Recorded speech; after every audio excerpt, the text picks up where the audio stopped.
Moldova Devleti'nin İş hem Sosyal Korumasında Ministrosu Alexey Buzo anlattı. En önemli danışmaların verilmelerin yeni sistemin aspektleri için hem de onun için nice o yardım edecek.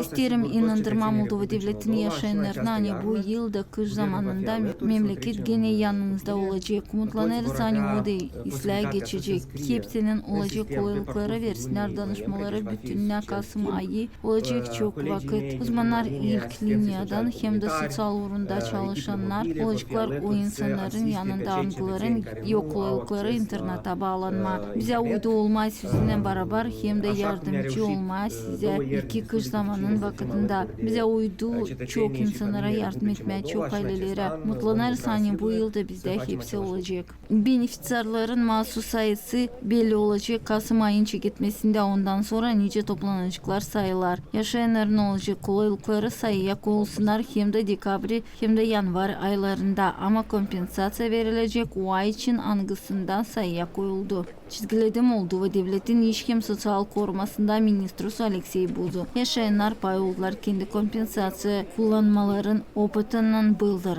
Çöyün ışınadılar hani bu yardım pek bellidir hem yardım eder çıkma kış zamanından. Ben bilmiyorum ne olacak ama kompensasya devlet adadı. Yerle pahalar kalkmarsaydılar. Даже очень хорошо пусть это, потому что людям...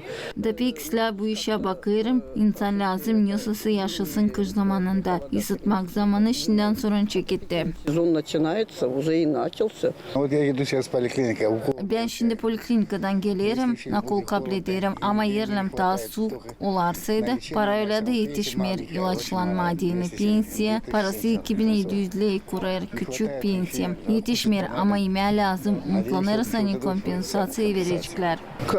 Elbette ki ben kullanacağım onu yalnız yaşarım. 3 sıra operasyon geçirdim beklerim bu odunları. Yardım eder elbette ki pek olacağı da olsun diyeni yasası anlaşmak ödemeye diyeni paraları.